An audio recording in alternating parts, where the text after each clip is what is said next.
we still have 2 players to eliminate from this tournament.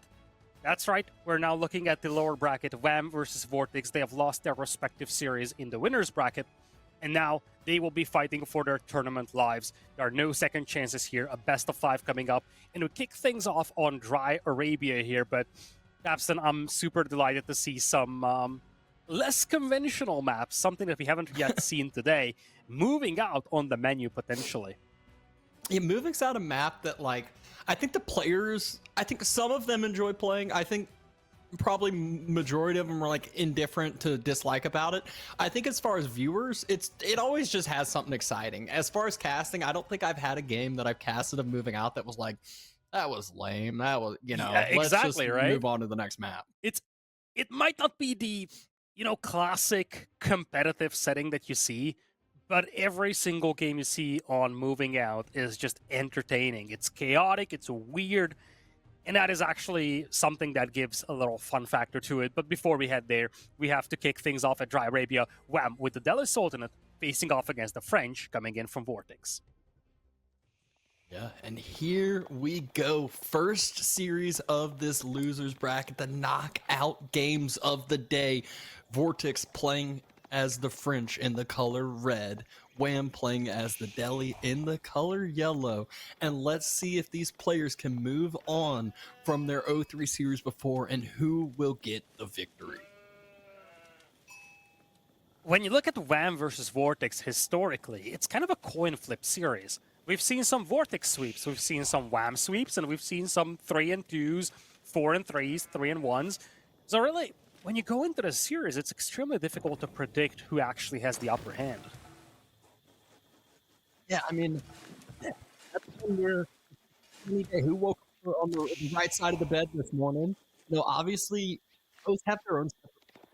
VortiX known as a very aggressive player, his brother. So, French playing right into his hands, but we all know that Delhi is a loved civilization, especially I would say plays well against the French.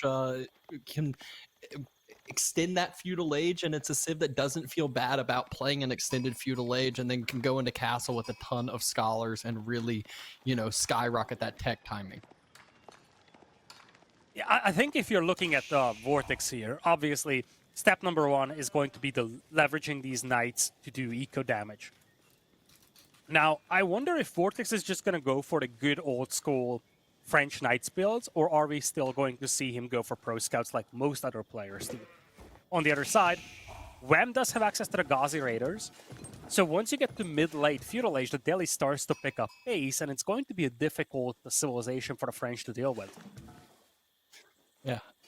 Yeah, the thing is about those Ghazis, though, they all, like, I feel like there's certain civs that struggle to kill lower health knights, and then they come back, you know, especially with a player such as VortiX with his micro. He pulls back the low health knights, sticks them in the TC, runs them around the map, and then they come back at full. Well, the Ghazis are exceptional at chasing those units down and just mobilizing kind of everything on the French's side.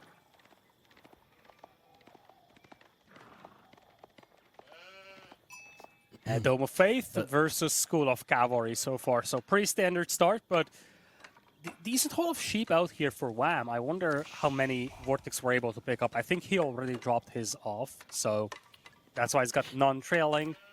Looks like an even split. That's I think Wham's ahead by a little bit, but that's the benefit of the Delhi, where you just get to be very aggressive with your scout pattern. You start out over to the berries, and he's found himself up 4 or 5 sheep, which really provides an impact. And as a lot of games we've already casted today, this might be another one where it's double pro scouts play, which again I think that plays into the Ghazi's favor over the Knights. I wonder. Interestingly, one thing to look at when it comes to the Delhi is that they can also play professional scouts. It takes some time for them to grab the tech, but it's also for free, so that's a consideration to make. And just as a little side note here, 2 gold mines right next to one another. Wham is going to have to be careful about protecting those. There is a 3rd backup on the other side of his base, but that's also quite open. So Golden Isle is definitely something that VortiX could play for. Luckily, Wham doesn't really need a lot of gold being mined because he's going to focus on the sacred sites initially anyways. Yeah, that's always the big thing about Delhi is if you deny their gold, they kind of are like, all right, fine, I'll just make more units. And then if they secure a sacred site, that's their gold.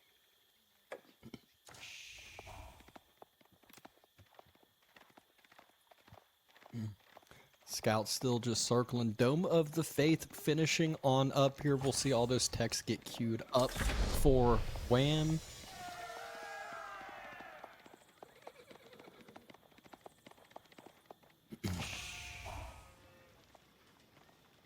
And it's triple scholars in queue for Wham already. Look at that priority. He just knows what he wants, knows what he needs, and those scholars get used for so many different things. And Wham queues up Pro Scouts at the beginning. So he's actually opening Pro Scouts up. He's going to try to grab that tech ASAP. Of course, he is going to be behind quite a bit compared to VortiX. But at the same time, if you can just pick up some of the carcasses, considering that you get the technology for free, it's already a good trade-off.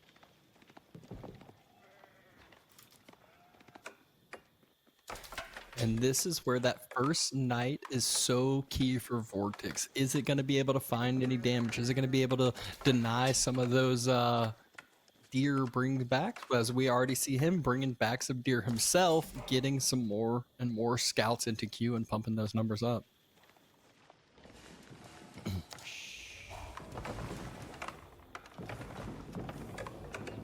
And there's the blacksmith. VortiX getting queued up for free, just playing into Delhi's power.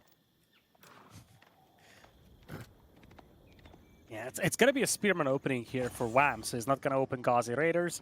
And VortiX isn't going super heavily into scouts here either. We've seen in the previous series how some players will go up to 10, 11, 12 scouts even. VortiX is just sitting on 4. And look at that pullback from Wham. I love it. He didn't pull too early. He just waited right until the knight started charging, got out of range just in time, and then forced VortiX to not take the dive. If he did, that would have been a significant amount of damage on the knight.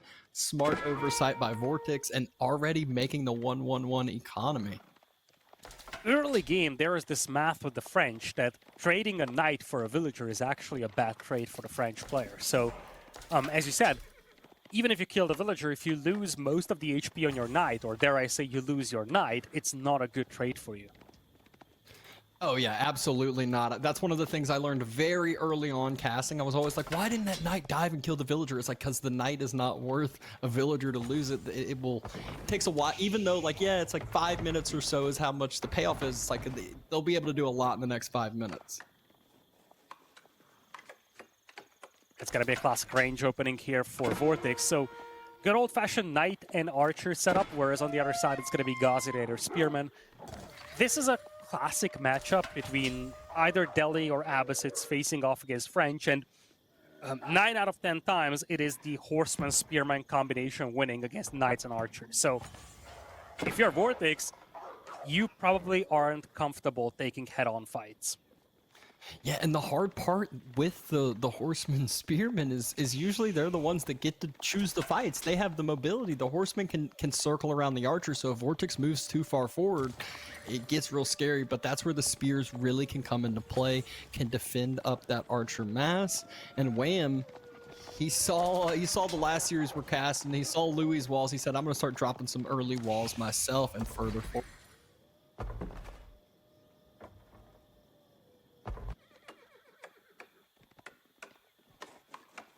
Yeah, so Spearman being mixed in as well by VortiX, so he's going to go for the 1-1-1.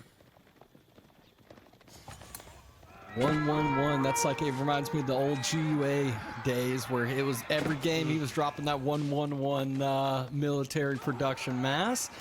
Wham, he decided he thought he could take the fight, and I think he didn't realize how much military mass was actually here for VortiX, having to back on away.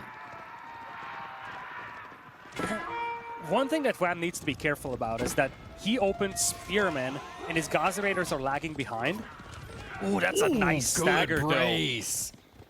Though. That is a beautiful kill by Wham. I was going to say, because he doesn't have a lot of Ghazi Raiders, he's got a slow-moving army with the spears. He doesn't want to get caught mid-map and just have his whole Spearman force cleaned up. But as I was trying to say that, he just staggers one of the knights and gets the kill. That is a very valuable kill. And now with the archers pushing up, the spearman will have to go back home. But Wham hasn't yet revealed the Gauzy Raiders. Nor has he revealed the archer transition he's now swapping into himself. And the awesome thing about Delhi is they can almost act like, you know, the Chinese civilization can with an IO. Just jump the scholar into the archery range now, and all of a sudden, he's got 2 archery ranges out now with efficient production that he's already researched times and time ago. And the deeper we go into the game, the more relevant those free techs will be for the Delhi. Now all the eco upgrades are in, blacksmith upgrades start coming in as well. We're getting to the stage where you're really starting to get the benefit of these free techs. And we're getting to the stage where once you have all the blacksmith upgrades and VortiX does not, you can start thinking about a potential engagement. And the potential engagement, this is where we were talking about. Wham gets to choose the fights to take. The Ghazis have the mobility. They chase down the rest of the units. However, they dove into spears. They dove into knights, not the archers. Spears, though, are almost all cleaned up over on the side of VortiX. So Wham, he can start pumping more of those Ghazis and feel more comfortable about it with how few spears VortiX has and how his archer number's starting to climb. He wants to get that sweet archer number where he can start one-shotting the spears on the other side. Yeah, this is getting worrisome here for VortiX, I feel. One thing that he did really well is control the sacred sites. So he's going to be decapped at 1 to the north, but at the same time, we talked about this spearman and horseman will beat knight and archer. The Gauzy Raiders are lagging behind, though. In fact, Ram, for the time being, is going heavily into archers. I don't know where those Gauzy Raiders are at, but they should be looking for reinforcements.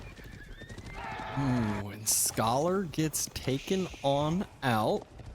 However, there was a group of Ghazis trying to circle. I don't know if they'll be able to do enough damage on that knight before it groups back up with his friends. And no, they will not be.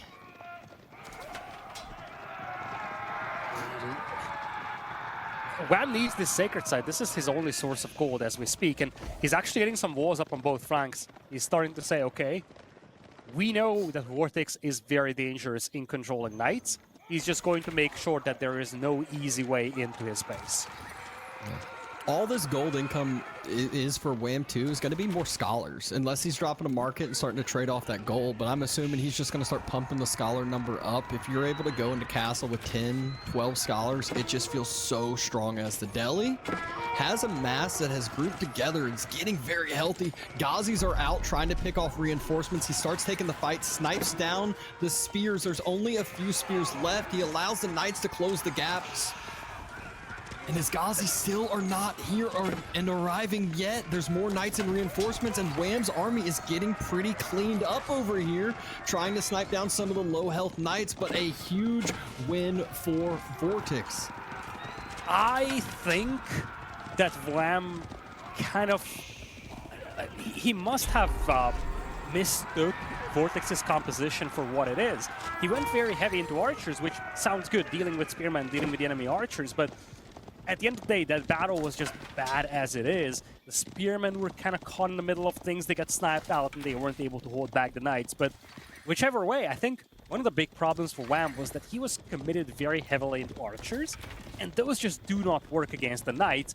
Now VortiX is more than happy with the map control he has. He goes up to Castle Age, and I think now he's got a one-up against Wham. Yeah, and when you're going into Castle Age as the French ahead of the Delhi opponent, that always feels good. You're also denying the sacred sites as you're going up to Castle Age. That's usually something that does not happen. Usually you're going up to Castle and you're the one giving the map. You're the one saying, hey, fine, take the sacred sites. Better tech advantage. And just as we say that, VortiX able to pick up 2 more Ghazis, do a little bit more damage on the scout, just continually, and kills the scout, denies sacred site.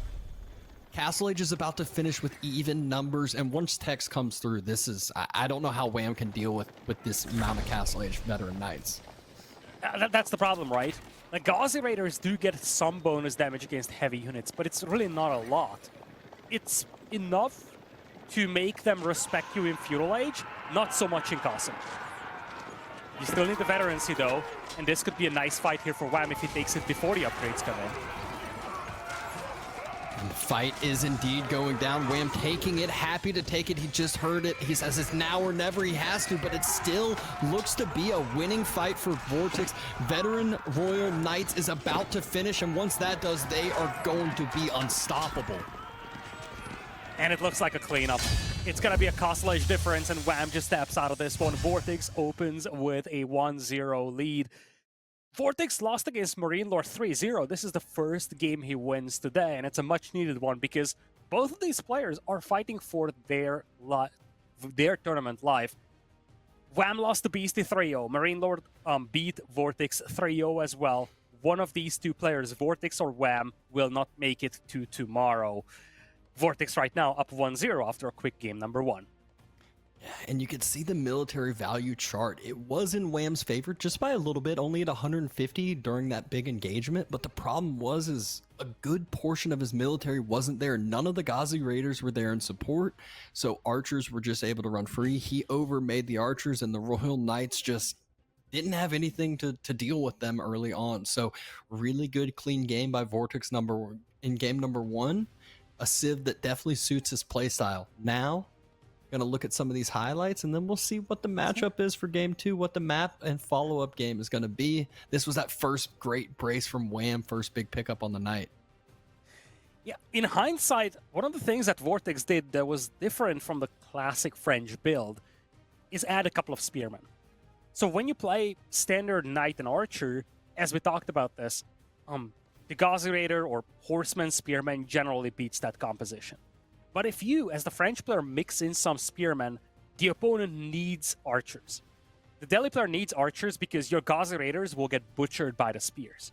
And I think what ended up happening here is that VortiX showing a couple of spears prompted Wham to commit very heavily into archers, in fact too heavily, because most of his resources were spent on units that were then unable to deal with the knights.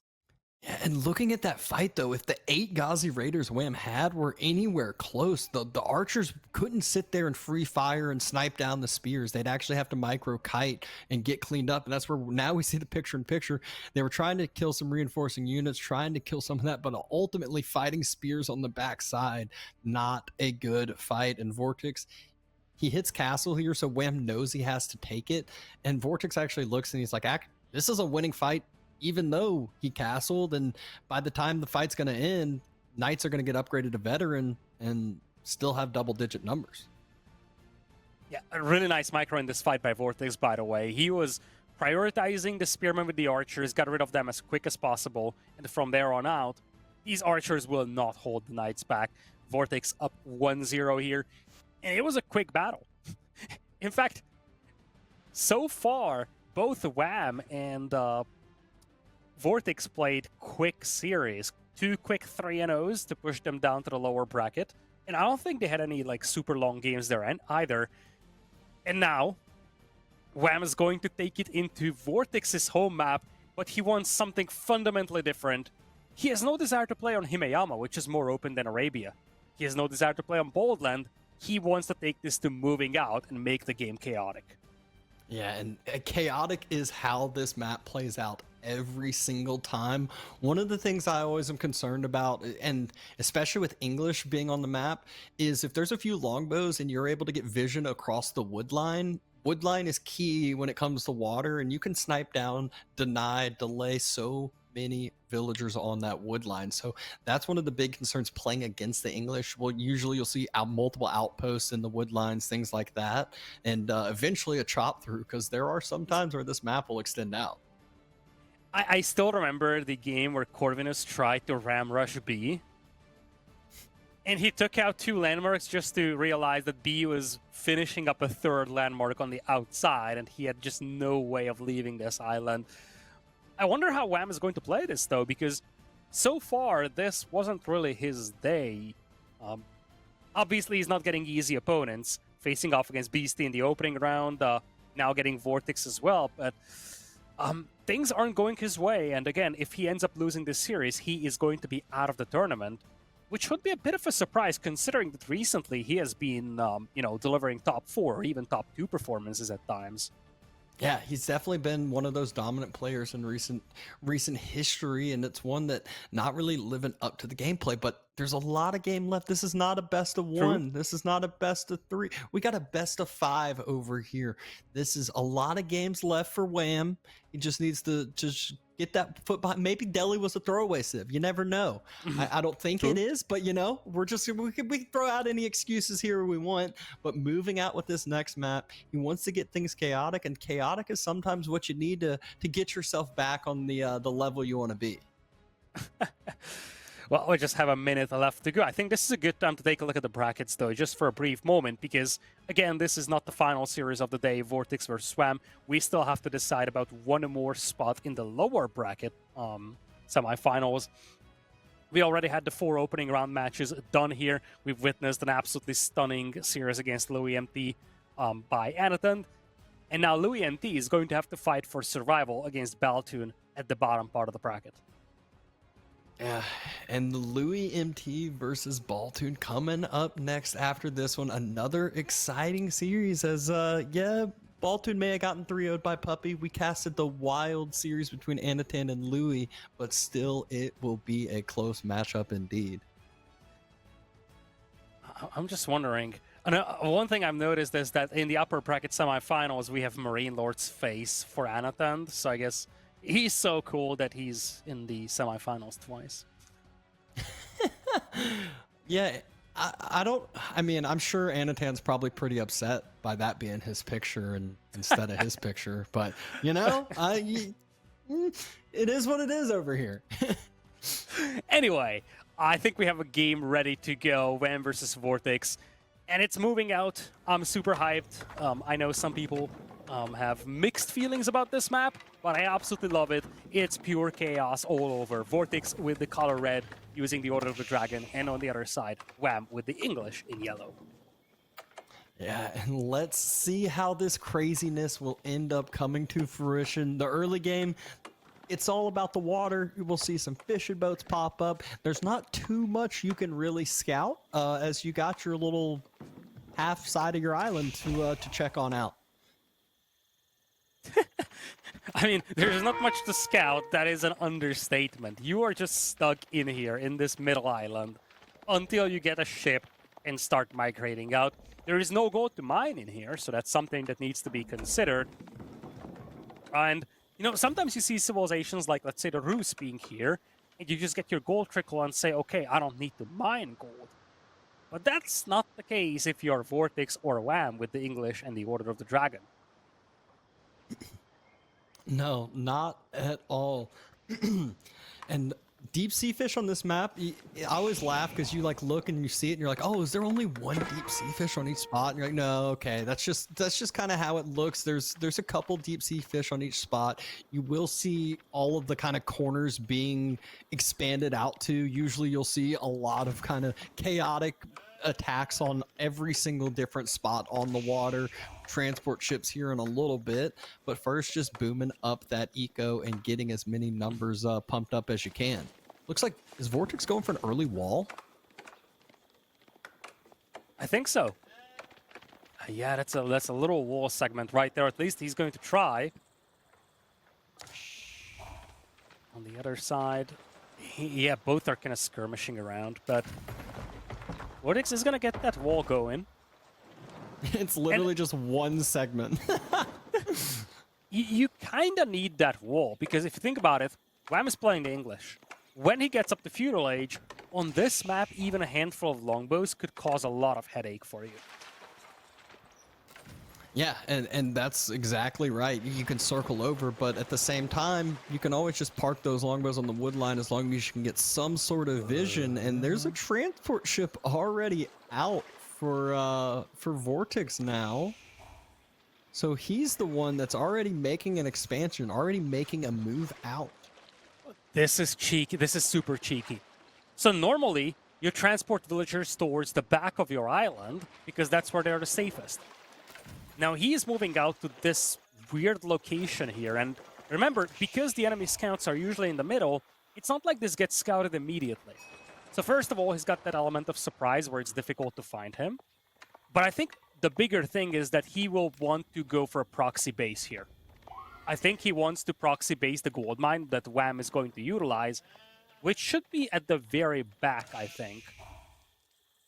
Yeah, I mean, Wham wait a is minute. already out on the North Gold Vein, actually. Yeah, I was gonna say that. Like, the 3 two villagers, players I believe? actually mirror 4, each other. 5. Oh, wow, more. I wonder if they are practice partners, because this is quite unusual for this map. They definitely could be, but both players have already moved out. I laughed. There's a wall on the north side for VortiX. South side says, I'm good. TC's close to there. TC can protect there. Not too big of a deal. Wham could go out and do some walls himself if he desires. But for now, Abbey of the Kings is the first thing being dropped, and it's on the outside for Wham. So he wants to roam the outer edge with the king. Interesting. I was gonna say, like, proxy could have been an option by VortiX, but same for Wham. If Wham anticipates his opponent to be to the far right, then he can just try to be annoying with a king. And if he gets the Abbey of Kings up a little closer, it means that he can get the king out to harass the enemy a lot quicker. This transport ship is just there to kind of be annoying. Be annoying. Just be a distraction. See if you can mess up some pathing from the fishing boats, maybe. Who knows? Chapel dropped in the wood line, so if there is a landmark snipe potential, Wham could try it if he wanted. But I think that's just one that we always try to hype up landmark snipe. I always try to. We want the fun plays. We want the exciting plays over here. Of course we do. It's like, landmark snipes can be fun, that's for sure, but I don't think it's going to be a thing here. If I would have to bet, I would say there is going to be quite some naval combat, though. Because the players are so far away from one another on the outside part of the land. Yeah, the thing is, VortiX, I think, has a scout that is able to see the landmark here in just a second. He's making that circle, so he will have that perfect knowledge and information of what he needs. Okay, here's 5 villagers. It's Abbey the King on the outside. It just got finished, so he knows the king timing, and he actually just sees the additional villagers moving out to the gold as well. So that could, give him some insight. What is that, 8, 9 villagers onto the gold? That's a very gold-heavy build for Wham. He is opening with a galley, and also queuing up a Hulk. On the other side, VortiX is opening just with a Hulk. He does have the Aachen Chapel, though, to boost the Lumberjacks. So one thing to keep in mind is that VortiX is going to have a really good wood income, and that's going to help, or that should help a lot when it comes to taking naval fights. And a lot of gold makes me think a lot of demolition ships, as we've seen that become a meta at times with these water maps. You can also, go with some arrow slits, try to play a little bit defensive, but Wham is the first one onto the water, and he should get a pick here and takes down one of the fishing boats. He's focusing down another, trying to make the pathing weird. This time, VortiX able to heal up if need be. Springled ship arrives, forces back that galley, but Wham, again, step ahead, has a springled ship versus a galley at the north side. This is a tricky setup. Because one thing I was thinking about is that back in the good old days, so to say, like 3-4 months ago, the way VortiX would play a water map is quickly build up a gigantic force of demos and then force one decisive fight. But it's difficult to accomplish on a map like this, and now he's getting a racks up. It's just for a spearman. He is anticipating that king to arrive. The king is nowhere close just yet, though. Or is it? There's a little yellow dot moving his way. It does look like that might actually be the king indeed, and there's nowhere to run. The spear is just now popping out. It is an Order of the Dragon spear, though, so it's nothing to joke around about. However, villager falls. Oh, boy. And it just gets surrounded. And now, oh, what is that? Oh, my God. Oh, that's game over. That's game Is that over. game over? Oh. That is game over. The transport ship got intercepted. God. The transport ship got intercepted. VortiX was afraid that he was going to lose everybody, so he tried jumping out, and the galley just blasted all the villagers from up close. That is 12 villagers gone. That might just be the game. It might be the game. Oh my God. Demo ship arriving to the Springfield. Does get taken out in time, but Wham, he's fighting this right next to his dock, and VortiX gives up. It's that quick. He knows it. And the thing is, some players would try to play through this. I'd throw in the towel immediately. It's over. Yeah, that is it. And this is one of the crazy things about this map. One of the things I like about the chaotic nature of this. Early game, if you intercept a transport ship, which does happen every once in a while, if that were to happen, you can win the game in an instant. And that is exactly what happened. VortiX tried to get a bunch of villagers out there. He sent like a dozen or more in that transport ship. And then the transport ship gets caught off guard. And keep in mind, this was happening while he had to micro the spearman against the king. That's what we were focusing on. And then the next thing you know, his transport runs into a bunch of combat ships. So he had to just say, okay, I need to jump out and make a run for it. If the ship sinks, I'm done. He jumps out, but the galleys were so close that he got instantly blasted with that arrow fire, and he just lost the majority of the vills. Yep, and just like we said, just throw in the towel, get out of that game, get into the next one. That's exactly what they planned on. So enough of moving out. We did say there was always some excitement. It might just be a little bit quicker than what we expected. So far, what are we doing? We have a 20-minute combined session for 2 games, something like that. Yeah, I mean, it's definitely a change of pace. It was our first series was pretty quick. Our second series was rather long. Now we're going back to quick. So let's see if it's still going to be this kind of roller coaster of a ride over here. Game 3 though, Himeyama, Wham has chosen Chinese. VortiX has the Rus. So I think we saw this matchup in a series earlier as well. Yeah, it's a classic. It feels like a Pro Scouts type of a setup. I think one difference, though, compared to the series or the game that we've seen, Rus versus Chinese, is that game happened on Dry Arabia, and we've seen a lot of wolves. On Himeyama, it's a different story. This is a difficult map to play with a slow-moving composition for a Chinese player. The Rus love it. They love their horse archers. They love their knights. They're going to be more than happy playing this wide-open map. I don't know about the Chinese, though. I'm curious what Wham has cooked up for this map, because I think if you're VortiX, you have a clear game plan here. And again, VortiX will have access to Feudal Age Knights. He absolutely loved those. And so far, games have been super quick. I don't expect that to change. Classic VortiX setup here. You either win in 20 or you lose in 20, but you're definitely not going more than 20. Here we go. Game number 3 here. VortiX versus Wham. 1 apiece right now. We are heading into Himeyama for game number 3. And here we go. Tied up series now with Wham taking the game on moving out. VortiX over on the western side as the Rus in the color red. Wham in the eastern side as the Chinese in the color yellow. And is going ahead, moving out to that gold vein already. Has that mill tucked up nice and close to the town center as typical. So Pro Scouts, I love the split between the hunting cabins, by the way.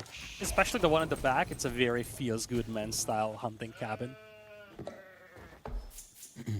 Oh yeah, that is one where you've got 28 trees inside of there. It's tucked nice inside of 2 different little smaller wood lines. And if you look at a couple of the different wood lines on this map, there's a lot of easy spots to tuck up some prime time hunting cabins. So you can get some really, really nice and efficient spots for yourself. Speaking of efficient spots, though, one thing that's not going to be very efficient for players is gold access.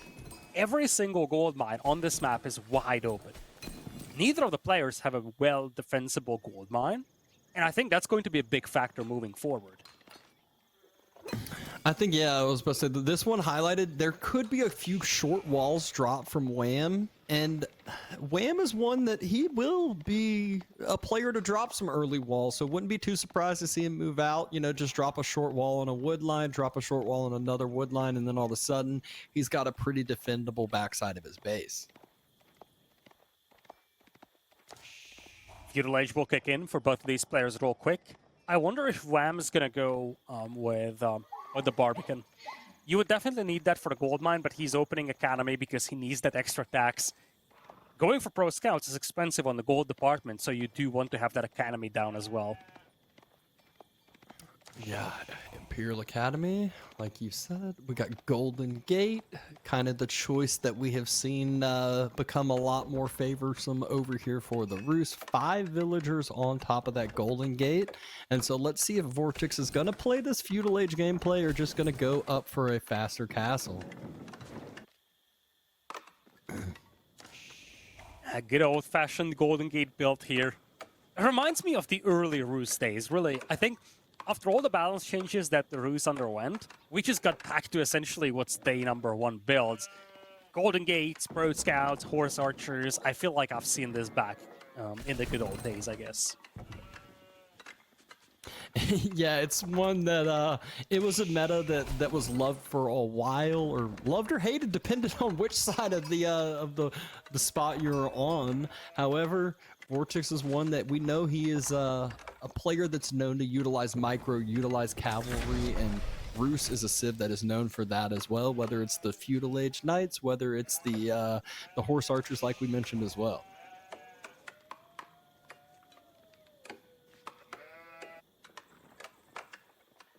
But nice little Imperial Academy spot, and we'll see how quick, I should say, that Pro Scouts is researched by either of these players.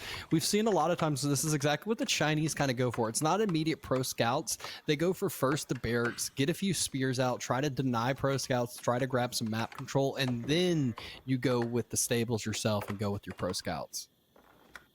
Yeah, it makes a lot of sense, especially because the Chinese need to collect the gold from the tax to be able to afford Pro Scouts. So in order to kind of buy some time or do something while you're waiting for that, you want to get some map presence going, you want to get those spearmen out, and just start moving out and start pushing away the enemy scouts from your deer packs. Now we're just seeing some scout v scout action, though. VortiX first one to pull back away. He wants those scouts to start bringing back the deer, as he knows he's going to be the first one researching Pro Scouts, as he already is. Spears moving out for Wham already.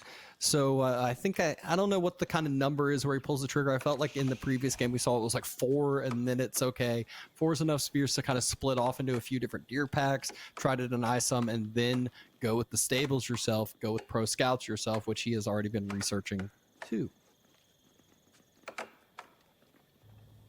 Yep, Pro Scouts are on the way. He's able to catch up quickly because he can supervise the production.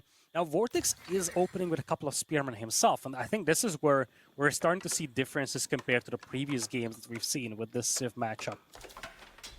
No knights whatsoever, no high mobility units whatsoever for VortiX. He's just gonna try to play with the spearmen. He's going to have a range out as well, I think, so he's going to go Archer Spear at the beginning. It actually means that Wham should be happy about this. If you don't encounter Rus Knights in Feudal Age, I think that's a win for the Chinese. Yeah, especially, you know, considering they have their own little bonuses to their economy, and we can see it in the number at the top. It's not a 3 villager lead for Wham, it's a 3 IO lead for Wham that he has, that he's able to, you know, build up and supervise different things, make his economy a bit more efficient. Does lose a spear to some town center fire. They were chasing a little bit too far, but can try to cut off where these scouts are bringing back in the rest of those deer. Eventually, Wham is going to drop the Barbican for the Song Dynasty, and that's where things will get interesting. That's where he's going to start inflating his villager count. But for now, there is no rush to do that, especially because it's not like any of his resources are critically exposed. He's not facing any terrifying force from VortiX that would push his eco right now. Look at the gold he's starting to accrue up into the bank. It's not even that he's over onto the gold. It's just that he's starting to gather so many taxes for different things. So can start getting a few different economic upgrades. You see double VortiX come in. You see the survival tech come into play, make that deer gathering a little bit more efficient because he's ferrying those back on home. And still just pumping that spear number up even after seeing the archers.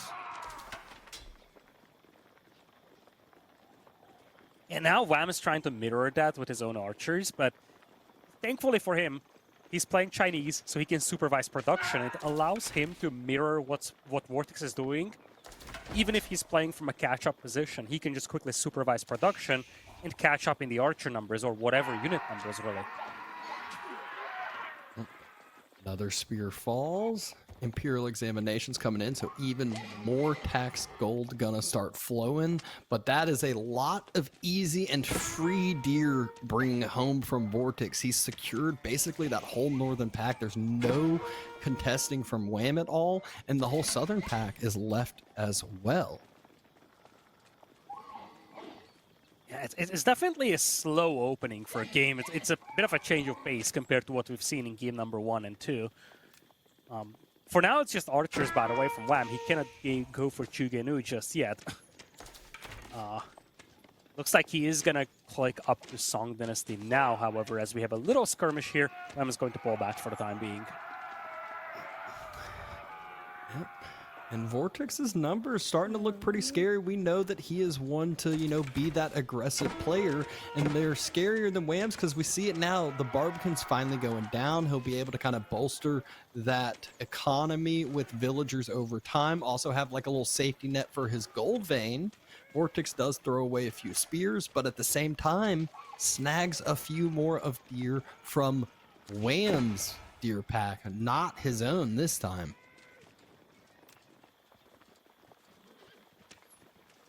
Yeah, it looks like VortiX is indeed going into Costalage, and I was really wondering if Wham was thinking Costalage and skipping the Barbican, because at some point it looked like he was just going to pile up the resources for Costal, but he first goes Barbican. This is going to delay his Costalage timing, however. Yeah, I mean, this is where Wham did go with the horseman, so he's got the ability to, obviously snipe down the few spears that are left, the one spear that is left, and can continue to pressure. But High Trade House already on the way, a quarter of the way up. And meanwhile, VortiX also got the majority of the deer so far. This is looking better and better for VortiX, and we're now getting to the stage where he's going to start leveraging the deer he brought in. He's going to start leveraging the high mobility units of the Rus. I would expect to see horse archers, knights potentially as well. And it's not like Wham can punish this Costalage. That is the big problem for him. Wham has a very small army. It's definitely not enough to punish an early Costal here. Yeah, he just finished Wheelbarrow himself. He's actually starting to make some more chukes. And the Castle Age just finishes. Wham does have a little small mass over at VortiX's side, but really all VortiX needs to queue up is like a knight and some horse archers, and it should clear that on up. Mainly, I would say the knight would be the key, but instead it's triple horse archer for him. He's just going to run away from that archer mass, not take the engagement into that. Yeah, this is a tricky spot for Wham, especially because his eco is a little unbalanced. Like, if he wants to Costal, at some point he was just not having enough food income, not having a good food bank, and he was floating a little gold. He is working his way towards Costalage, but he's actually getting some blacksmith techs as he goes up, so he's definitely not rushing up. Yeah, he's also getting some good aggression, albeit, maybe not damage, but he's getting information. He's getting a little bit of idle time. And so he knows that obviously warrior monks are coming out. That was expected, but VortiX is actually going with some men-at-arms moving forward too. Ooh. I don't hate the choice. It's a really good tanking unit in this fight. Look at this. Just one man-at-arms in there. It soaks up so much arrow fire. And remember, foot archers trade well against horse archers. So you need something that soaks up the arrow fire. If you're Wham, you're focusing the horse archers first and just ignore the men-at-arms. Yeah, and that's the whole idea. Instead, he's letting the chukes actually take down the men-at-arms, but that's... I hate that idea. If you just micro down all of the horse archers, it's just such a better value fight. And then when there's one men-at-arms left, you just kind of laugh in his face and you say, all right, now's the time to A, move that one back, kite it on away or whatnot. But instead, he keeps falling into the trap of attacking the men-at-arms. Every time he does, he loses a chuke. Every single time. It's tricky because the Chugenu don't have a good range. It's not like the archers where you can just fire back at the horse archers immediately. The Chugenu actually have to be pretty close, and now he's getting cleaned up, and he's doubling down on Feudal Age. This is bad for Wham. He pushed up, and a moment ago he had enough resources for Costal Age. Now he's thinking twice about it, just cancels a bunch of units in queue. But now he's caught in no man's land, essentially. If he ages, he doesn't have an army. If he doesn't age, he's just gonna get overwhelmed by premium units. And look at how many units are just slowly falling as he runs on away. It's like 5, 6, 7 chooks that he's now lost for nothing at all. And I mean, this is just really one where it feels so bad, especially knowing he has not dropped castle yet. He has not started his age up. Wololo was attempted, does have some spears positioned there, so that is a huge feels good. And VortiX doesn't have enough men-at-arms to actually dive the Chinese base, especially with the Barbican, especially with hand cannon slits on you know, the TC that it shoots. And chooks, as the number climbs, can take that more efficiently. So VortiX doesn't have the numbers yet. Wham does have some timing, and now we'll start dropping castle. Yeah, this is a nice catch up here by Wham. He killed a warrior monk with spearmen and then just hit the spearmen to the north. And the reason why this is huge is because, as you said, Wham was definitely slow to castle age. But VortiX cannot just dive. And at this point, Wham is about to reach castle age. He's actually going up with the Imperial Palace. He is skipping the Nest of Beast production on the clock tower. He's gonna go Imperial Palace. Very valuable to have that extra line of sight on an open map like this. But when it's all said and done, Wham still has a respectable force. He does need a couple of crossbows to deal with the men-at-arms, but it's a decent army. He is completing walls on each flank. And most importantly, VortiX is only up to 2 relics. I think is there an opening here to the right of this forest? That could be a problem. I can't tell if it's touching. Okay, good. He's good to go. I've seen so many cases of someone not checking those little gaps and then ending up getting surprised. 3rd relic is being brought back. 4th relic is being brought back. So VortiX starting to get the last couple relics. And you know, when it's just 2, doesn't seem like that big of a deal. And now, seeing that it's about to be 4, that makes up for the 9 villager deficit so quick, especially as the game continues on, as gold veins get thinner, as you have to move to more vulnerable locations, and those relics just continue to bring in passive income. And this map doesn't have a lot of gold. You have quite a few small deposits, but there is not a single large gold vein whatsoever, and a lot of these gold mines are in no man's land. So if this game were to go very long, relics have an amplified importance. And it looks like both players are now content of just digging trenches. I understand Wham's position. He's playing Chinese. He would be happy with the late game. It's going to be tricky for VortiX, though, because he's playing Horse Archers, and once the walls are complete, Horse Archers will just struggle so much to do anything, really.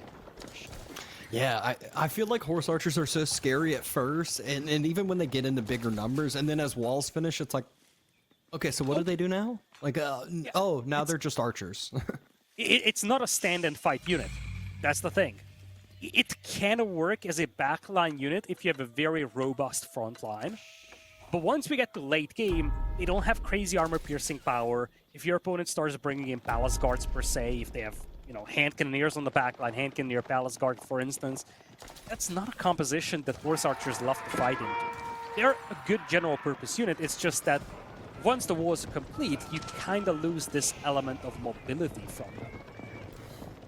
Yeah, the mobility diminishes. You can't really do anything with that mobility, and Wham's just doubling down into the immobility. He's going with more and more crossbows on his side to support his chooks, to support the few horsemen and spears that he has as well. Where have I seen this kind of a game before? How many nest of bees are Yeah. No, he did not go with the clock tower, zero. though, so yeah. He didn't go clock tower, but yeah, I was going to say, we've seen this before today. Chinese player fully walled up, going for a slow-moving composition, and then a Rus player just going very heavy into cavalry. Knights and Horse Archers, but have to face these walls out here. Big difference, though. Wham doesn't have the clock tower, and he doesn't have a single nest of bees. Yeah, also, Louis didn't really go for any crossbows during those fights. Didn't have that backline to actually just high base damage mass for the knights. And so he was just mainly all spears and nested bees. So that's the big difference between those two masses here. So little slight differences. And Wham, having a little bit of a spearman raid to deny some walls, picking up a villager kill potentially, but not a kill. But at the very least, he denies those walls. This could be dangerous for Wham here, though. He's got quite a few farmers in this little corner. Wham is thinking, VortiX is thinking twice about this one, but he could just go hit the villagers. Wham stayed out there for quite some time.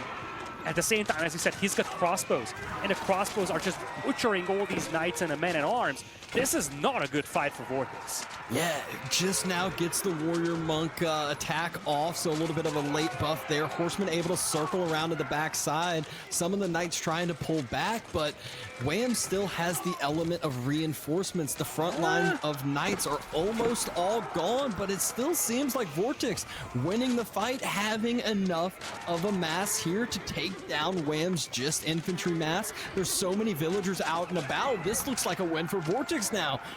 It does. I've looked at the top, seen the crossbow numbers, and said, okay, this should be a cleanup, but the crossbows just weren't there. They were lagging behind whatsoever, but the last few men-at-arms and knights stayed alive for so long, and now the horse archers are detached and they're just slaughtering the villagers. What a swing! In just a blink of an eye, VortiX says, okay, I'm going to finish this fight here, stands and does fight, and he wins a big engagement here. 17 villager kills now. Yeah, 17 villager kills. More should be following with that. And more importantly, the Horse Archer mass is still alive and healthy. It's not like in previous games that we've seen where all of a sudden the Horse Archer mass is all thrown away. Advantage. Has all that passive income behind this. VortiX is trying to take the lead on this series and get this game done by the 20-minute mark. You said it. It's like the Don Artie gameplay. It's like if it hits 25 minutes, I'm winning or losing. Boy. And now VortiX is pulling back. I actually love what he's doing right now. He knows fully well how big the damage he did was. He could stay. He could kill a couple more villagers and risk losing his horse archers in turn. But instead, he's saying, okay, now Wham needs to make something happen because I have done a lot of damage. Having said that, Wham is doing just that. He's re-rolling, he's getting a second TC up, and remember, 2 TC Song Dynasty is no joke, but he still needs to be careful about these exposed resources.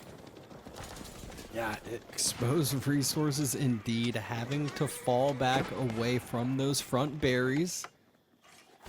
VortiX doing everything he can, and both players dropping another TC now. VortiX probably guessed what Wham was going to be doing here.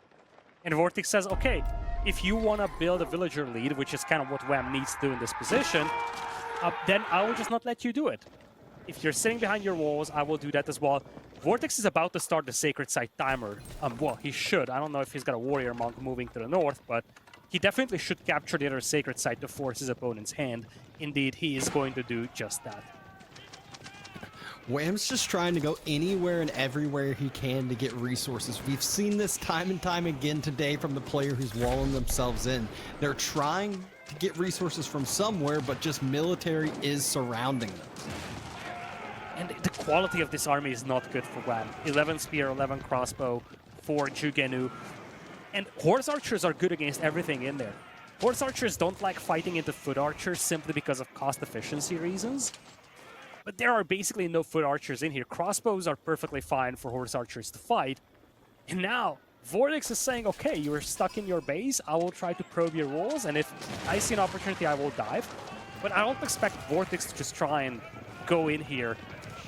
I think he's going to probe around, see if there is any opening, see if he can get any freebies, but he might just sit behind, wait for a 9-minute countdown, and see where Wham goes.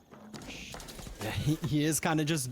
I love this play from VortiX where it's actually not the all-in that we typically see. It's not the, okay, it's win or lose here. It's, even if I fail this push, he's going to have the extra economic, support behind it because he went second TC.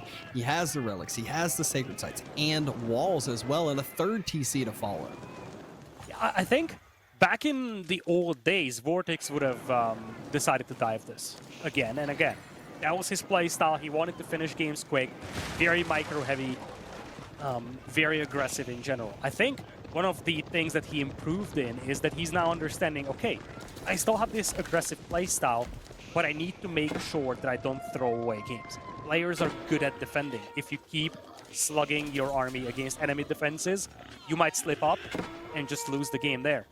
He doesn't need to do that, so he's just going to play a little bit more conservative. I love how he's walling off the Sacred Site to the north, by the way. Like, he is definitely playing for the Sacred Site countdown here.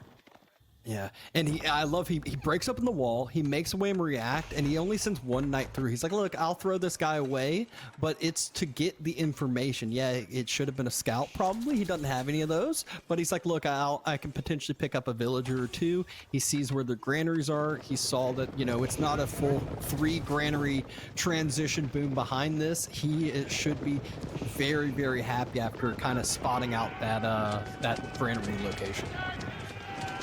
He just keeps coming back, probes the berries. He didn't probe the gold mines to the north, by the way. That is where the juicy villager picks are at. But again, offense is the best defense. That's what VortiX says. He's probing these walls, but look at what he's doing behind it. VortiX has absolutely no intent of diving the enemy base. He's just using this highly mobile force probing the walls as a tool to distract the opponent while he's getting his ruse walls up. And those are fortified palisade walls. Those are difficult for Wham to break through. Yeah, difficult indeed, and Wham is still on that just infantry, slow-moving mass. VortiX, the higher resource cost army, 22 knights, 35 horse archer. He can just constantly run around for the rest of this Sacred Site timer and not have a worry in the world. And he's going Imperial. I wonder if it's Paskaya Tower by one of the Sacred Sites. He's also mining stone, so he's going to keep one of them. Looks like he is just going to go High Armory, which is the more conservative and long-term choice. But if he was fully locked in on the Sacred Site victory condition, his Paskaya Tower on one of those two could have been justified. Yeah, I mean, going High Armory, though, against a full infantry mass, this allows him to get, you know, obviously just that siege pump going on. And if you go siege to defend, you know, a location, how is Wham going to burn through walls, tear down keeps if you have, you know, a couple mangonels with some Imperial Age upgrades in them? And VortiX went for a third TC. So 3 TCs for him. On the other side, 2 TCs Song Dynasty. That's kind of the same villager production in there. Once again, VortiX is probing the walls a little. If he's given free real estate, he's going to take out some of the production buildings. And no looking for the IO. He yet. sees no resistance. Yeah, the Wham's army was just more protecting the backside near the granaries, and it's very, very slow moving, so it's just now arriving. It's just now getting there forward. New age begins for VortiX. 5.5 minutes left. Wham knows he needs to do something. A few of the knights split off into the backside and will actually get some villager picks here. I don't know what Wham can do in this position. He's so far away from Imperial, but in 5 minutes he needs to find a way to decap one of the Sacred Sites. Both of those are tucked away behind walls. He's facing a premium composition, Horse Archers, Knights. He's losing villagers left and right. The spears ran away. What are they doing? Everything is falling apart for Wham. He's going to clean this up, but the cost to pay is just massive. Population is neck and neck, but VortiX has a substantial army value lead. VortiX has 4 relics as opposed to just 1. Wham is down to 80 villagers. Coming through as well. Oh man. And VortiX is still mining stone. He is going to drop keeps by this by these Sacred Sites. Some more wildlife aggression coming out. That has been a lot of the aggression against VortiX's villagers this game. Yeah. The wildlife has been running amok. But the walls have finished on up now. Wouldn't be surprised to see keeps being dropped behind this. I just see 900 stone in the bank for VortiX. Should be dropping one soon, probably more after that. But this is that free real estate you were talking about. Might as well start burning down some of the production, burning down some houses. Wham doesn't look like he wants to take this fight, even with the numbers, even with that all-infantry mass. And VortiX looks like he's happy to. He says, all right, let's go ahead and do this in your base. I don't like this for VortiX. I think he can win this fight. I just feel like it's an unnecessary risk. Because if you send this army into a choke point against Spearmen and you end up losing somehow, you're going to be in big trouble. I think if VortiX just sits outside the enemy base, there's no way Wham is going to decap one of the Sacred Sites. But if you get trapped in here and get butchered by the Spearmen, it's a different story. Well, A couple of those villagers on the gold mine got sniped over the wall.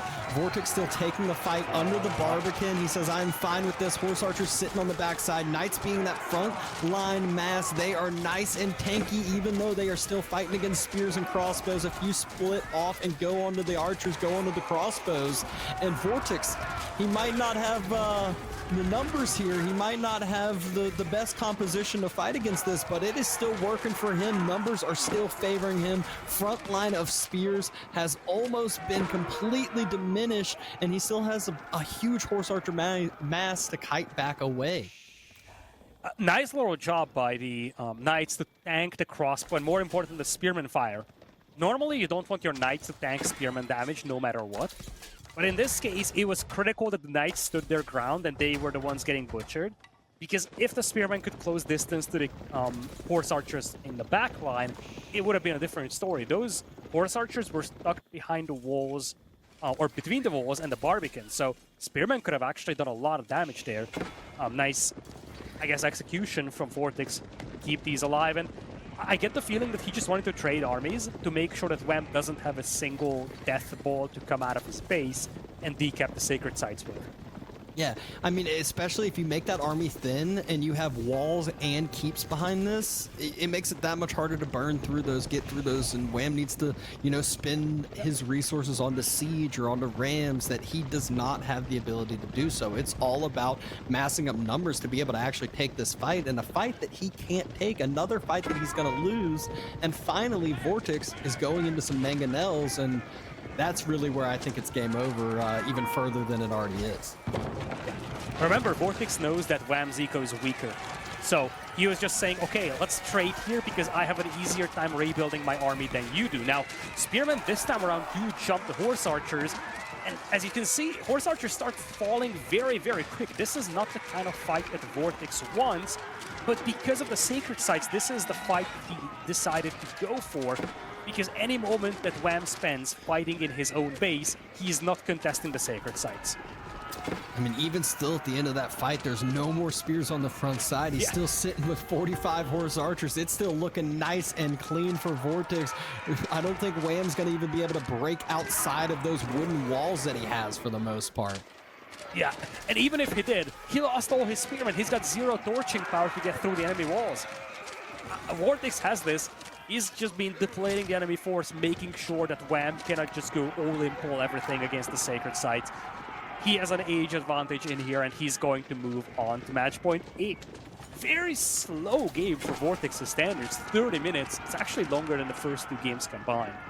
Yeah, I mean, he changed it up. He decided not to all in and just end the game. Instead said, hey, I'm going to put the timer on. You got 10 minutes, but now you got 20 seconds left to move out and stop this. And so the timer seemed to be the correct play for him.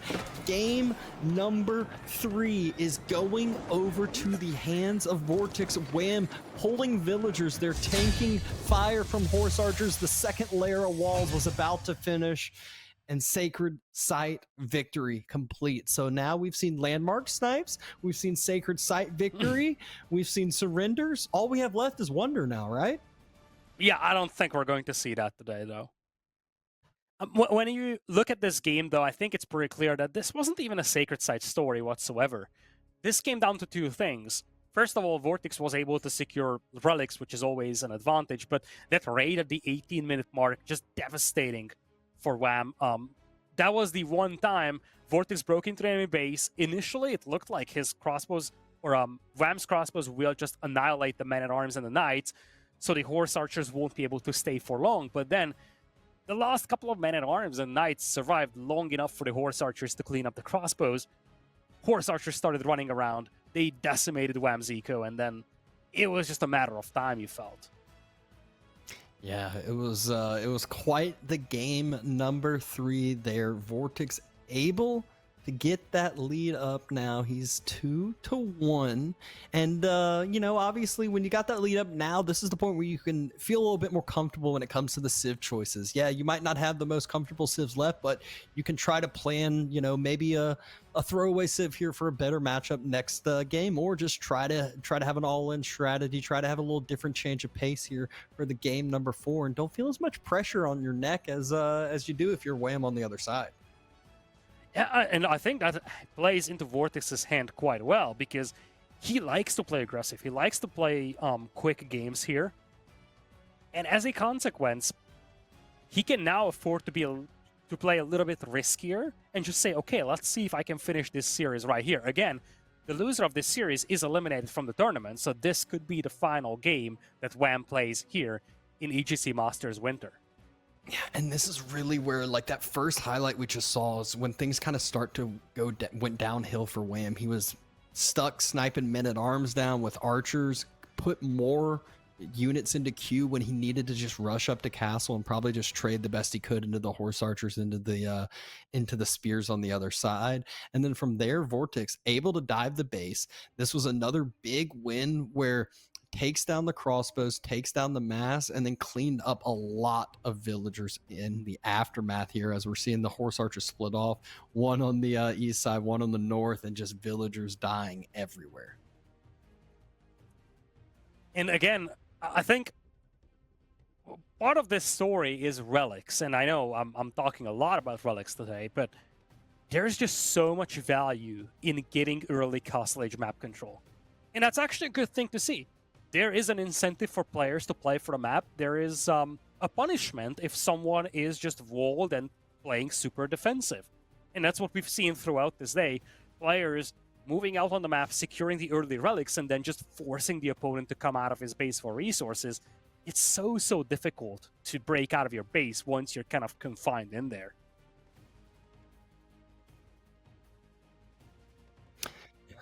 And now, highlights now kind of coming to the conclude. At this point in the game, this was kind of all over. VortiX just trading back and forth, just throwing away resources because he had resources to throw away, and Wham was stuck in castle.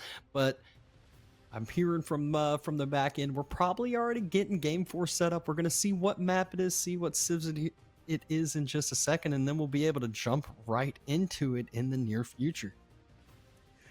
Boy, it's going to be Lakeside. I understand the logic here for Wham. After Dry Arabia and after Himeyama, I don't think you want to go to Baldland here. But here's the trick. Assume Wham wins this game. The decider game would be played on Baldland, which, based on what we've seen so far, is going to be VortiX territory. First, if Wham wants to get to game number 5 and turn this around, he needs to win Lakeside. He's going to have the Japanese facing off against VortiX's Jeanne d'Arc. VortiX on match point, one game away from moving along and eliminating Wham. Yep. Seen Japan picked a lot today on the hybrid map, so will it play out again? Only time will tell, as we're about to see these opening builds, see how the game's going to come and play out. The calm before the storm, the suspense should be ready to go in just a matter of seconds. JD versus Japanese. Here we go. Wham versus VortiX. Wham with the color yellow and VortiX with the color red on the Lakeside. This is match point for VortiX. Wham needs a win to stay alive in the tournament.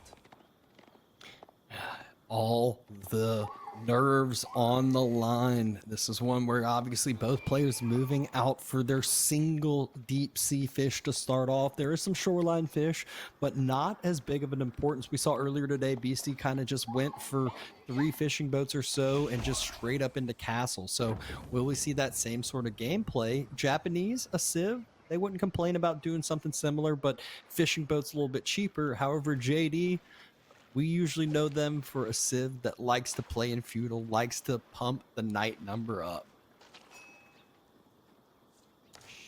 And we've seen this map being played out before. In that case, the Japanese faced off against the Order of the Dragon.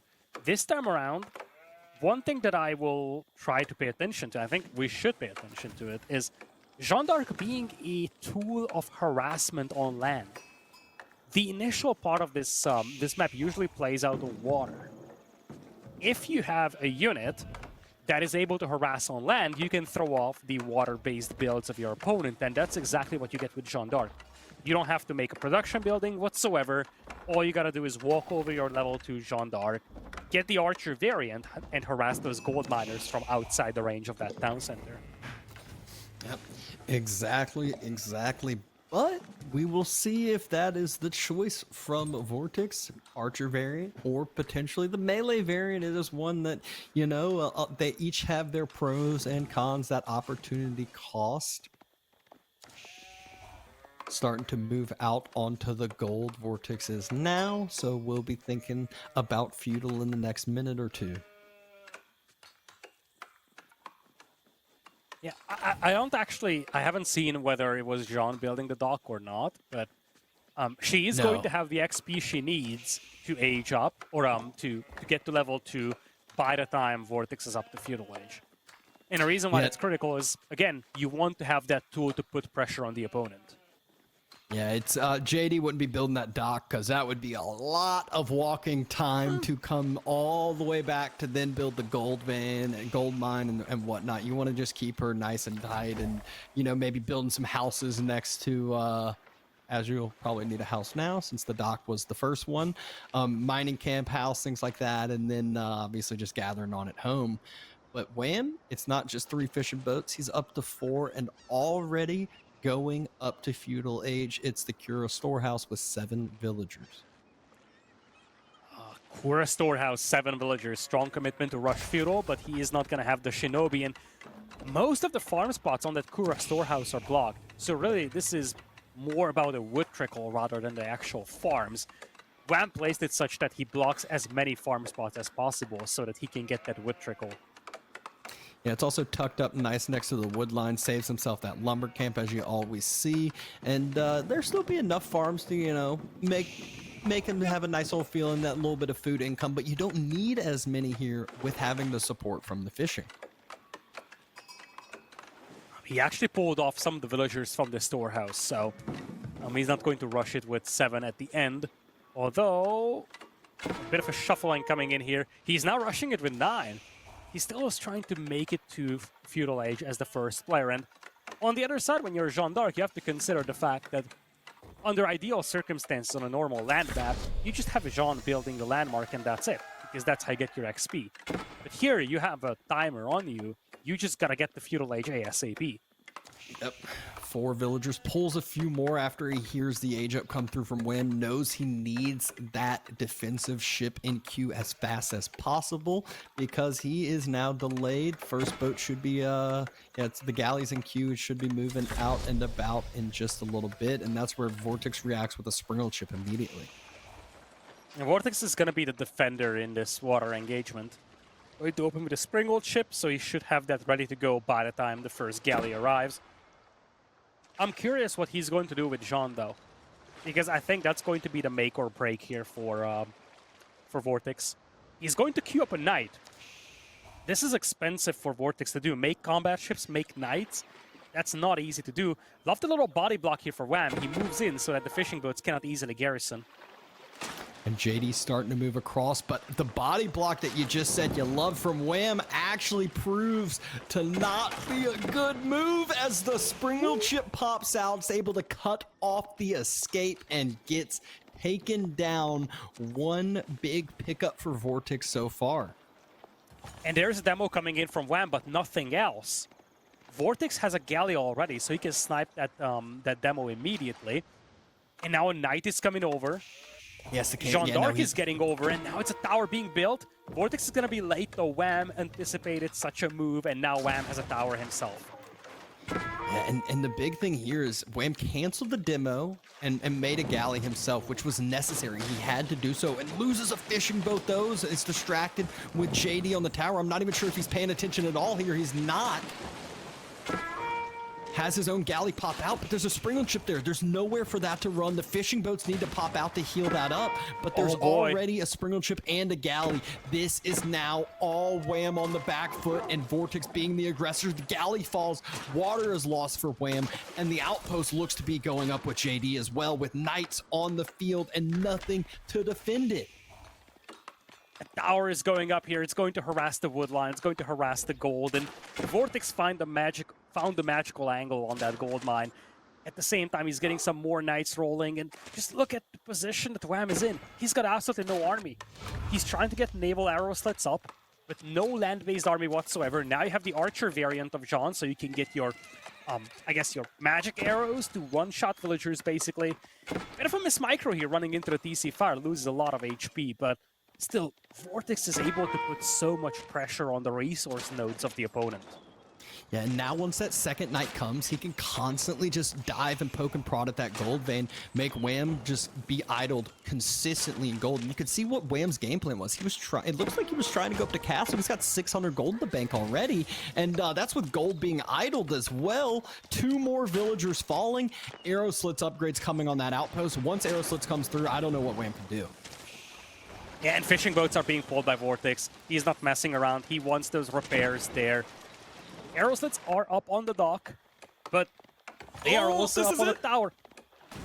Oh, it doesn't have the vision behind the wood line, I don't think yet. Demo ship pops up, perfect demo! On top of the Springwood ship and the fishing boat. Huge pickup for Wham. This is exactly what he needed. Doesn't yet have vision of that wood line with the scout or anything. If he was able to circle around with the scout, that would just fully take away that wood line, it looks like, from Wham. Wham has got no lifeline with that fight on the water. And here's what he needs to do. He needs to fall back to that gold mine all the way at the back. That is a nice and safe gold mine. Wood is actually a bigger problem for Wham. There is a wood line in that very northern corner. But as things stand, if he falls back to those resources, VortiX doesn't have the tools to deny those. I think that has to be his go-to. For now, he's concerned about the gold. VortiX with 3 knights, I just run past the TC with 3 knights to the gold vein to the wood line you're talking about. If I don't see any villagers on the initial wood line, you know. I think you gotta wall more if you're Wham. He's trying to get to Castle, by the way. He doesn't need more gold because he has just what he needs for Castle Age. The walls are being built too slowly, however. He needs to commit more villagers to just re-wall this. And because of all these delays on the food and the gold, now VortiX is making a run for Castle Age himself. And then making a run for Castle Age with 4 knights, about to be 5 knights out. Floating gate just got queued up. 9 villagers on it. This is a huge now or never timing here. Wham needs to finish this up. He is moving on to that backside gold vein. He needs gold to be able to queue up any more mounted samurai, queue up any military units. He doesn't even have a stables down yet, though. That's the problem. Wham barely has the resources for a stable. And the thing with the Yorishiro is that it allows you to produce those mounted samurai very quickly. But it doesn't matter if you don't have the gold. In fact, if you produce mounted samurai very quickly, you need a really strong and robust gold economy. Wham won't even have the gold to make 1 mounted samurai when he hits Castle Age, let alone spam them. Oh, that is why I think he just moved out with 10, maybe 15 villagers to that north gold you mentioned earlier behind his base. The big problem for him, though, is this wall. It's at half health, and it's falling quick, and there's no repair that can be made with villagers because JD, Archer variant, is just sitting there ready to use her ability, ready to snipe down any villager that attempts that. The age up finishes for Wham. He does have Onimusha in queue. Oh. I don't see this. Onimusha are so fragile that the knights will just charge it, and it's gonna get taken out. And Onimusha aren't cheap. Those units also cost gold. It's either a unit that the knights will straight up ignore and just go for the gold miners, or it's a unit that's just going to get charged down by the knights.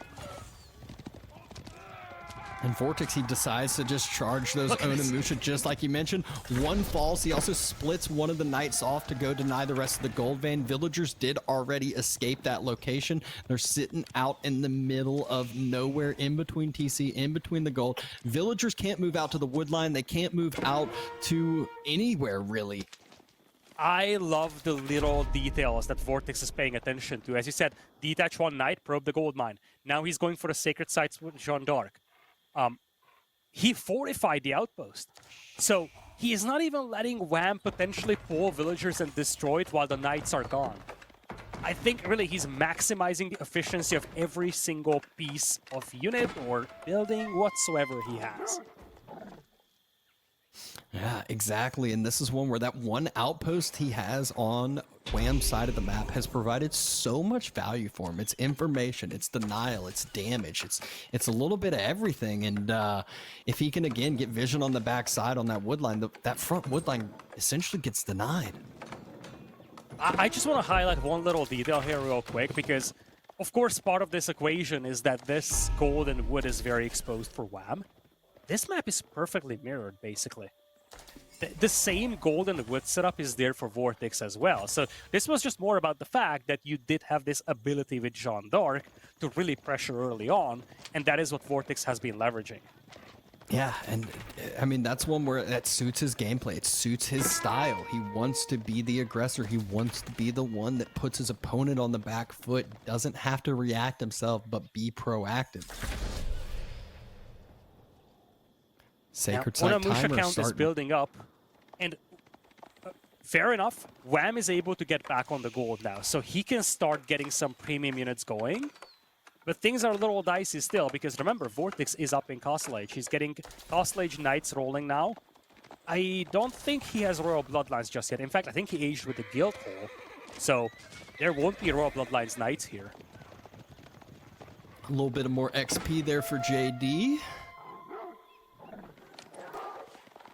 Sacred Site victory approaching, but the big key here is that VortiX made the transition to archers, and Wham still only has one Mounted Samurai, about to be two, and VortiX has the numbers to just take the fight head on. He's got 8 knights compared to 2 Mounted Samurai. He's got 10 archers compared to the 7 Onamusha. If the Onamusha try to help the Mounted Samurai out at all, they will just get obliterated, even by that small archer mass.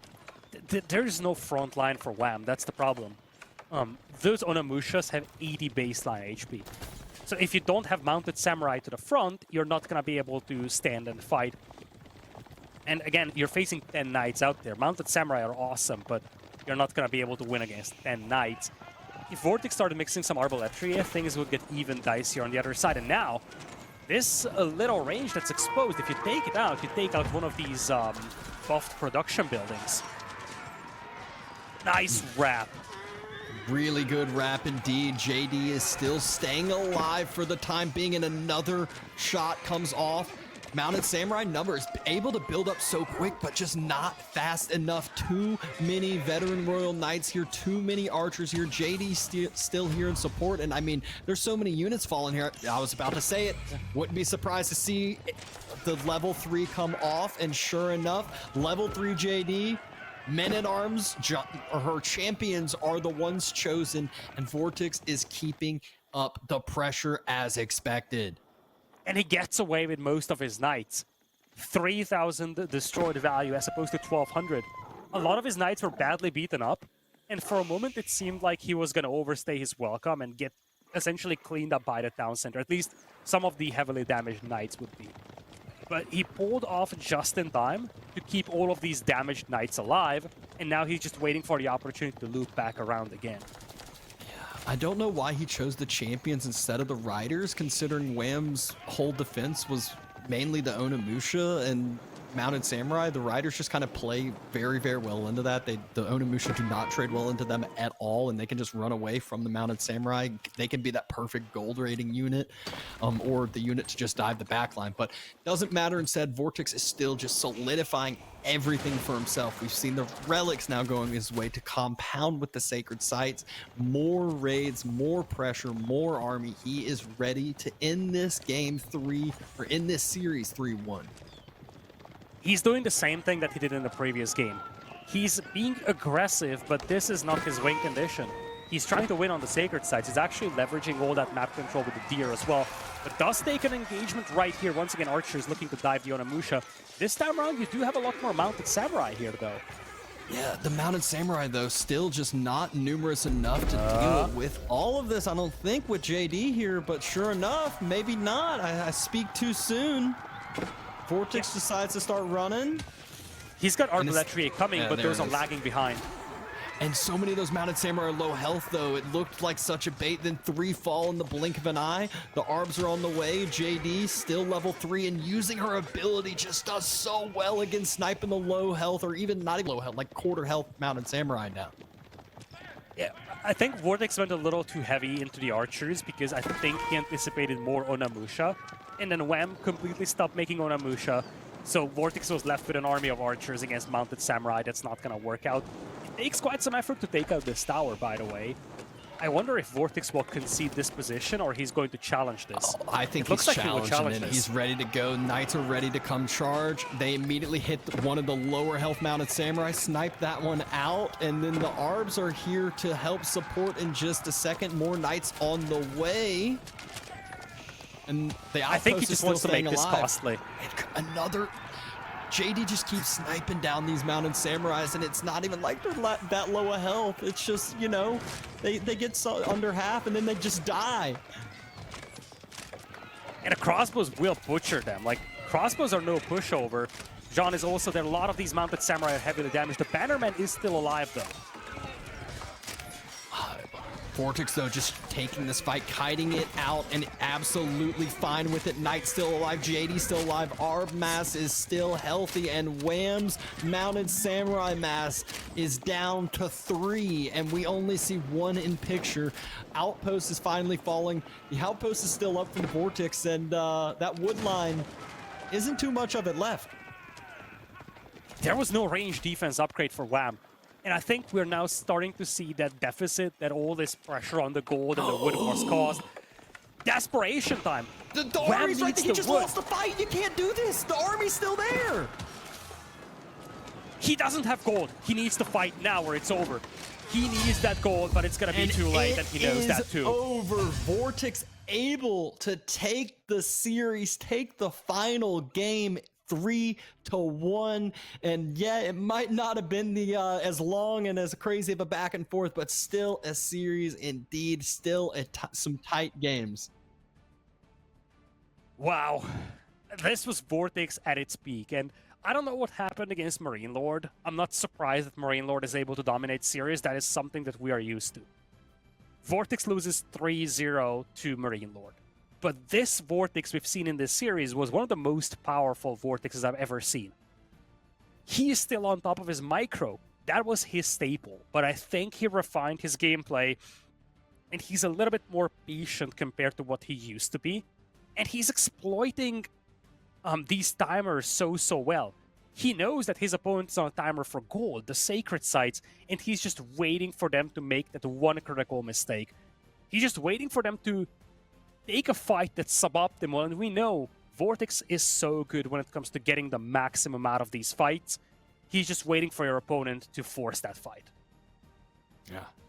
Really, really solid series, solid gameplay. This is where early on, Wham, you mentioned this ship positioning. It's like, oh yeah, he's cutting off the pathing back for the fishing boats. There was only one, or there wasn't enough room for all of them, but that is actually what cost him the galley as well. So this really is what started the pickup on the water, because once you lose that first boat, it's so hard to actually queue up another boat. What do you want to do?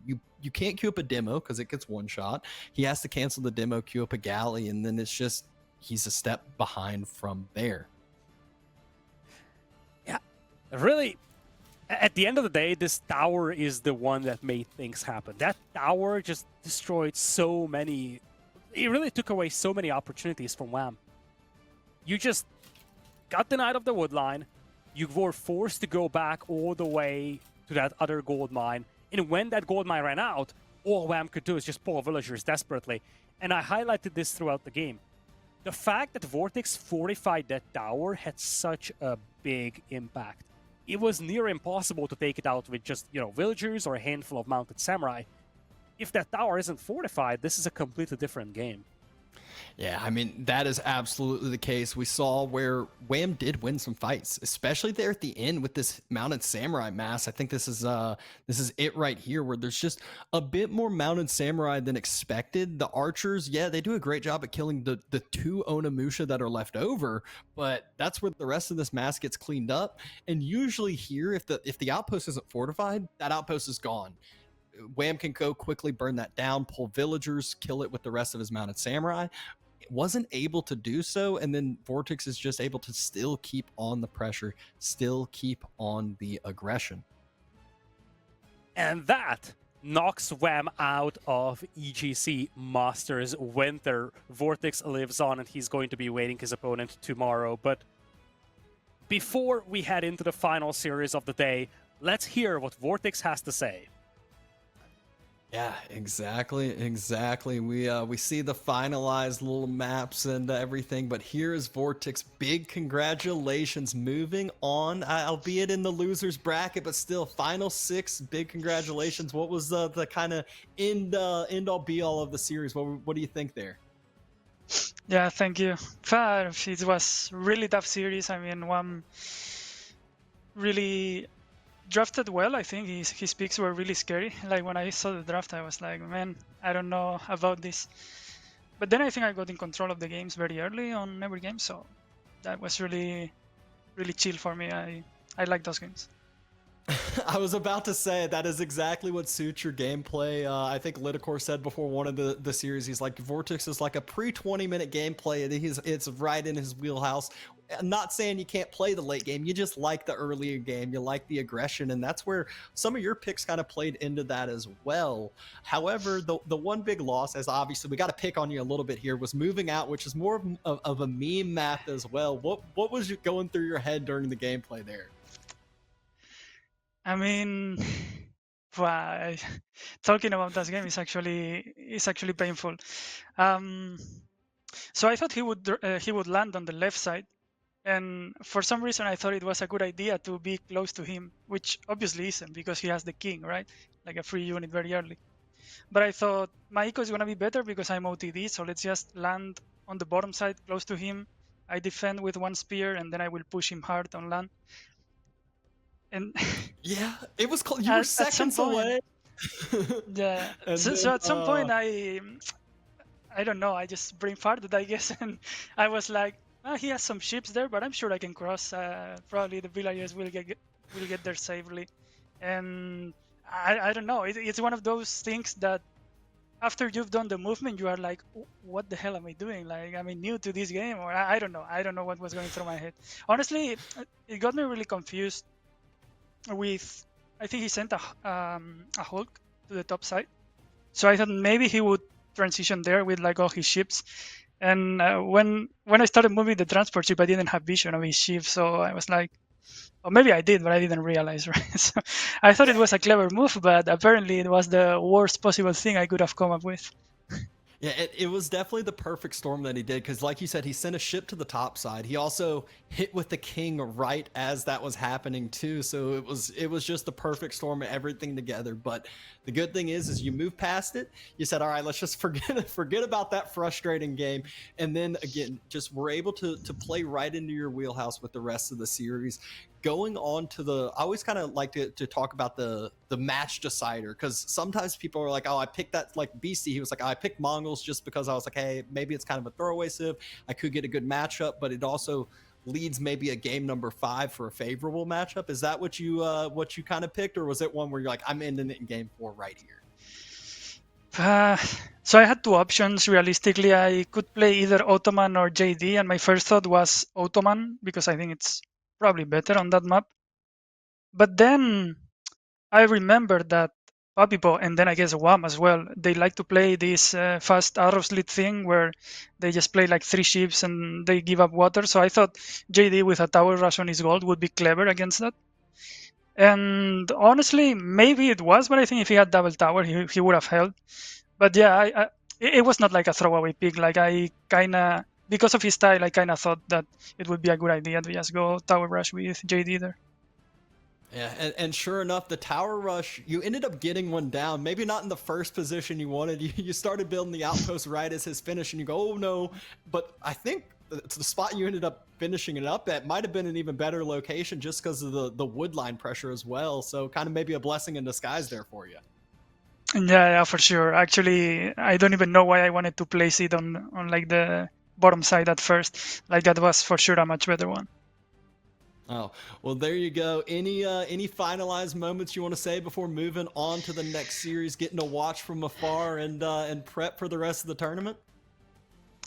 Not much. I mean, I just want to thank everyone that's supporting me, especially the Spanish community or the Spanish speaking, right? And also, I just want to say that I kind of derped against Marinlord, but next time I play against him, I'm gonna get him for sure. I will get a decent draft, just a little bit, and then I will crush him for sure. He's really bad, actually. Yeah, those games were so lucky. Yeah, I think that most people would agree with you on that, like, couple final statements there. Marine Lord being bad, and he's typically just lucky. Better to be lucky than good, though, is what they all say. But we'll be cheering you on from afar, especially I know this is with the Spanish community behind you. So look forward to seeing the rest of the series, the rest of the games. But we still got one more to cast today, so making sure the fans and everyone else will stick around for the series of Balltoon versus Louis MT.